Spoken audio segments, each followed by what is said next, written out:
Colossiens. Chapitre 4. Maîtres, accordez à vos serviteurs ce qui est juste et équitable, sachant que vous aussi vous avez un Maître dans le ciel. Persévérez dans la prière, veillez-y avec action de grâce. Priez en même temps pour nous, afin que Dieu nous ouvre une porte pour la parole, en sorte que je puisse annoncer le mystère de Christ, pour lequel je suis dans les chaînes, et le faire connaître comme je dois en parler. Conduisez-vous avec sagesse envers ceux du dehors, et rachetez le temps.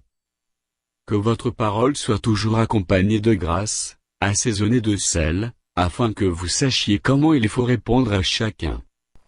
Tychik, le bien-aimé frère et le fidèle ministre, mon compagnon de service dans le Seigneur, vous communiquera tout ce qui me concerne.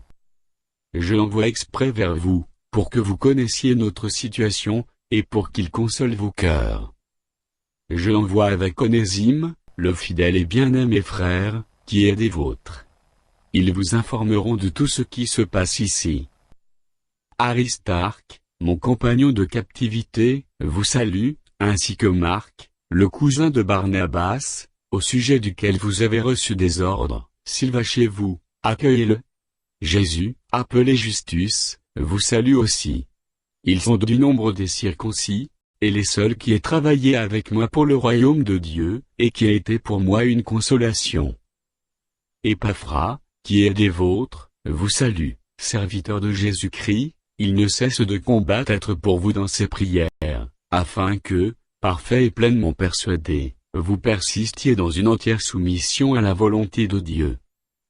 Car je lui rends le témoignage, qu'il a une grande sollicitude pour vous, pour ceux de Laodicée, et pour ceux d'Hiérapolie. Luc, le médecin bien-aimé, vous salue, ainsi qu'Odémas.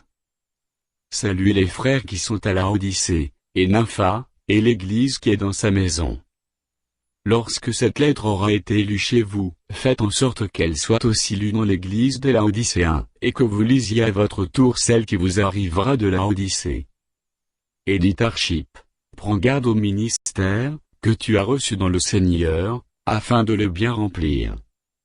Je vous salue, moi Paul, de ma propre main. Souvenez-vous de mes liens. Que la grâce soit avec vous.